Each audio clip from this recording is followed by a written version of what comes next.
What's going on, guys? It's Dave Holland, aka Dynasty Dorks. We're finishing up the NFL draft. We're in round 7, and we just got some mock drafts done. I know a lot of you are crazy and doing your mock drafts, or not doing your real drafts on Sunday. So I wanted to get some content out for you. Let me know what you think. Who's your favorite and least favorite landing spots? Who gained the most value, lost value, and of course, what about the veterans? What do you think about them? So let's look at this draft. I'll give you a quick recap. First round, Marvin Harrison Jr. went first. This is Superflex. I'm pretty sure Mirakoff know that, but let me know what you think. Would you consider anybody not named Caleb Williams for the 101? Personally, I would not. If that was my decision, I would definitely try to trade back, and I think you would easily be able to do that. Most Superflex teams are going to need quarterbacks. Then you have Caleb Williams at 102, Jaden Daniels at 103, Malik Neighbors at 104, J.J. McCarthy at 105, Rome Odunze at 106. I feel like the top 6 it's going to be that order. I think Harrison Jr. is probably more of the 3 or the 4 instead of the 101. I am doing everything I possibly can if I am sitting at 107, 108, 109 to get into that top 6. I think that top 6 is definitely a tier above, and I'm sitting there at the 109, 110. I would rather trade back, get maybe a 201 and a 205, 201 and a 208 and a second next year. Do something to where I don't love those guys and love the value. I think you can get more. So 106, 107 was Drake May. I did that pick. We have Brock Bowers at 108, Xavier Worthy at 109, Brian Thomas Jr. at 110, Adonai Mitchell 111, and then Bo Nix at 112. Let me know what you think. Who's high? Who's too low? For me, the guy that I don't know deserves to be in this is Adonai Mitchell. That was an auto pick for this draft to give Go Birds a little bit of a grace on this one. He's just, if Anthony Richardson is going to have to support Michael Pittman already. It's a good offense. We saw Gardner Minshew do great last year, but it was Gardner Minshew. It wasn't not Anthony Richardson. Josh Downs is going to get his. Adonai Mitchell is going to have to earn targets. And this also could be a little bit more of a run-heavy scheme with Anthony Richardson, Jonathan Taylor, and all the things that they do. Jonathan Brooks went 201. I think you could definitely make an argument for him to be a first-round pick just because there's such a huge gap between him and the RB2. I know in this one, there's not a huge gap, but, James Conner still exists. And so Trey Benson, I don't think has a clear path. But I can see why you would take Trey Benson here. A little closer to Jonathan Brooks. Michael Penix at 202, the future Falcons quarterback. Ladd McConkey, 203, Keon Coleman, 204, Trey Benson, 205. Ricky Pearsall, 206, Roman Wilson, 207, Troy Franklin, 208, Xavier Legette, 209, Jalen McMillan, 210, Blake Corum, 211, Jalen Wright, 212. And so, again, those first 3 picks, I think, for me, it's Caleb Williams, Jaden Daniels, Marvin Harrison Jr., but I think those 3 are the top 3.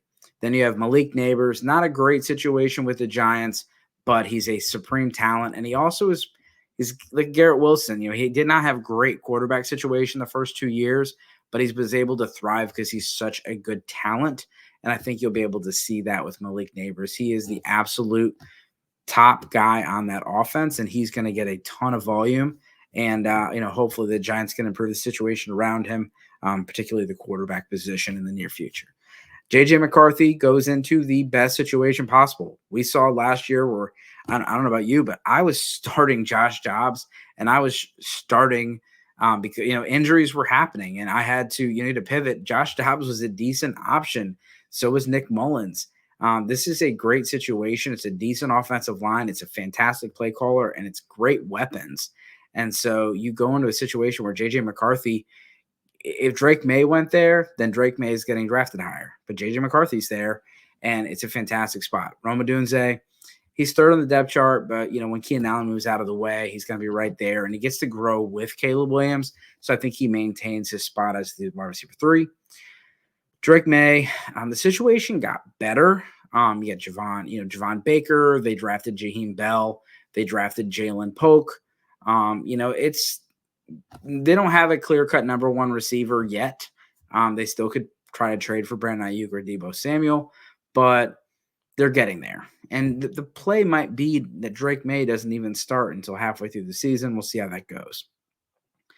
But you get Drake May's situation getting a little better. And everyone wanted him. Minnesota was trying to trade up for him. The Giants are trying to trade up for him. So there's definitely some talent there.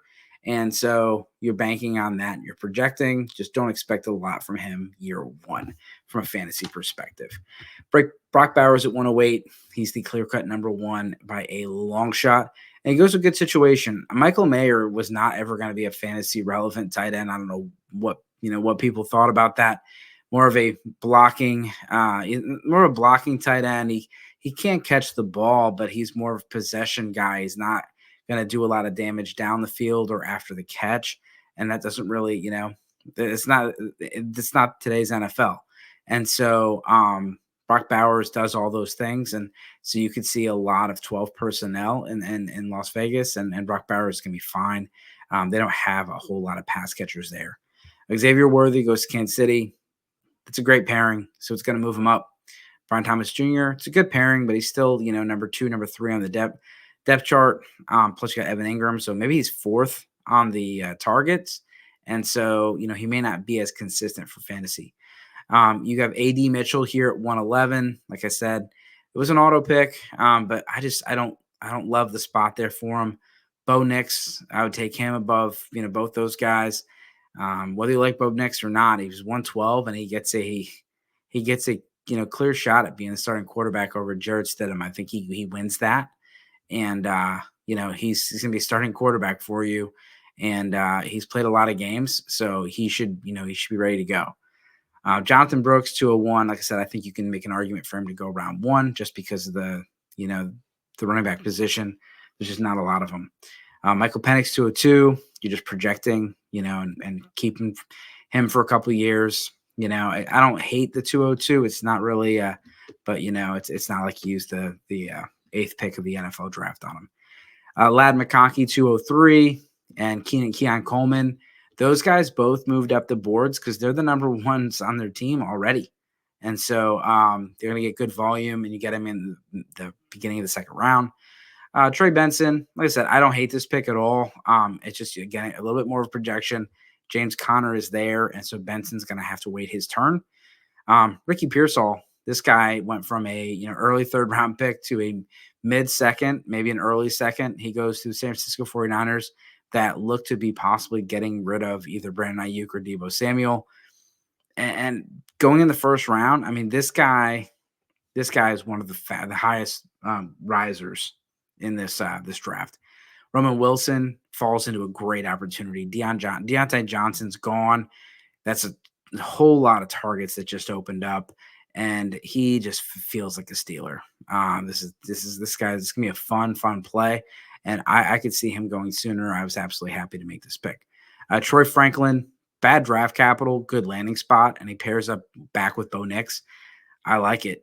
I think it's going to be good for Troy Franklin. They said his route running was the concern at the combine. I don't know if that was enough to drop him in the 4th round, but I mean, the Broncos are pretty happy about it. They traded up to get him, and you got him and Marvin Mims with Cortland Sutton and Tim Patrick there for Bo Nix. Xavier Leggett, it's probably a little late for him. I mean, he's a 1st round pick. So like him and Pearsall are 1st round picks. I know Keon Coleman and Ladd McConkey are early 2nd. They're all probably within 10 picks of each other, but Franklin's a 4th round pick. And so I'm taking Leggett and Pearsall above Franklin. Jalen McMillan, he got pretty good draft capital, but he's kind of 3rd in the totem pole. He's probably going to overtake Trey Palmer as the slot over there in Tampa, but it might be a little far-fetched for him to do much for fantasy until Chris Godwin or Mike Evans move out of the way. Blake Corum and Jalen Wright, both of them are sitting behind pretty good dynasty running backs, Devon Achane and Kyron Williams. They probably hurt those veterans a little bit, but it's not. There's definitely not a clear spot for either of them. Corum got the better draft capital, and the team could obviously move on from Kyron Williams, in a couple of years, but Corum does not have a clear path. Third round, Javon Baker 301, Luke McCaffrey 302, Jermaine Burton 303, Ben Sinnott 304. I really, really like the Burton and Sinnott picks. Sinnott is, it's a tough position. I think there's a very strong argument to make him the tight end 2 in this class. We've seen the tight end be very used in this Cliff Kingsbury offense. I know Zach Ertz is there, which is great because he gets to learn behind Zach Ertz. But Sinnott could, he definitely is one of those guys that has a high upside in this this class, and you're getting him in the third round. Jalen Polk offers some speed, some playmaking ability, again, to a team that really doesn't have much. And so you like taking a stab at somebody in the third round that could eventually be the number 1 on a team. Devontae Walker, he gets paired up with Zay Flowers. I think it's a perfect pairing, taking Odell Beckham's spot there in Baltimore. Davian Sanders, he goes in. He's the number 1 tight end in Carolina. And really, Bryce Young was a big winner. I think they could have did a little bit better job on the offensive line, but they did attack it in free agency so they can go get some young pass catchers to develop with him. Malachi Corley, what is he doing in the third round? Like, that should not have happened. He should be up there right about in the mid-second round. They're going to run a lot of 3 receiver sets there with Aaron Rodgers. They're going to do a lot. And you got Allen Lazard. There's no more Corey Davis, and no more Randall Cobb. You got Allen Lazard, Garrett Wilson, and Malachi Corley. Corley's going to get a lot of work early, and he's going to operate out of the slot. Like, I think he's going to do a ton of damage there. Underrated pick. I would put him up higher. Spencer Rattler, he goes to New Orleans. He could, you could see a world where he takes over for Derek Carr. If he doesn't, you took a third round pick, and it's more of a, kind of a handcuff situation. Will Shipley, he's got to battle it out with Kenneth Gainwell to be Saquon's backup, but I really like that pick. Jaheim Bell. Jaheim Bell did end up getting drafted by the Patriots. So fun pick, kind of Jonnu Smith type of player. Marshawn Lloyd, he's Josh Jacobs' backup now. He pairs up with Jacobs and A.J. Dillon, kind of a rough landing spot. Audric Estime goes to the Denver Broncos, pairs up with Javonte Williams. It's an interesting backfield, and Estime could get some play there if Javonte struggles a little bit. I know they got some other backs there as well. But, again, 4th round pick. Don't love the spot. Bucky Irving goes to Tampa, pairs up with Rashad White. Kamani Vidal, I like this pick. Goes to the Chargers. J.K. Dobbins could start the season on the pup. He's coming off of an Achilles after a torn ACL. And then you have Gus Edwards, who also had a multi-ligament knee injury. You have Dylan Lobb goes there, or Lobby. He's goes to the Las Vegas Raiders. Isaac Guerendo goes to the San Francisco 49ers. All these guys are kind of, they're just handcuff running backs at this point. You're just kind of shooting for upside if somebody gets hurt. But, Lobby does pair up really, really nicely with Zamir White. He's more of a, James White kind of player. He's a very good receiving back and can even run routes out of the slot. Vidal, I think, has a decent shot there to be the number 2. And work closely with Gus Edwards, who's not on a long-term contract.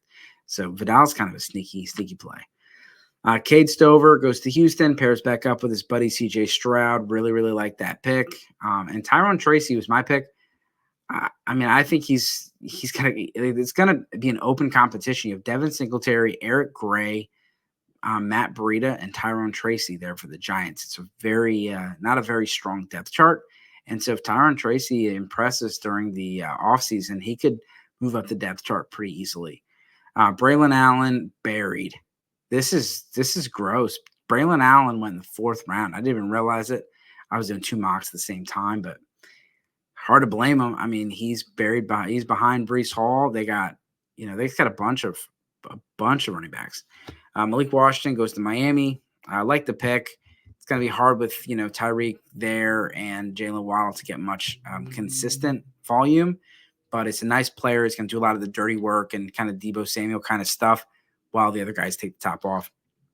The defense, Jamari Thrash goes to Cleveland. He's a little buried on the depth chart, but I like the player. worth a stash in the 4th. I love Rasheen Ali, and I think he's a very nice pairing with Henry. Mitchell might start to see some pop. And then Brennan Rice goes to the Chargers, the last pick. Nice snag wood. Pretty much as he got drafted here. So the recap of the last round was Estime, Irving, Vidal, Lobby, Garendo, Cade Stover, Tyron Tracy, Braylon Allen, Malik Washington, Jamari Thrash, Rasheen Ali, Brennan Rice. Let me know what you think. Good luck in your real drafts. And as always, good luck this season.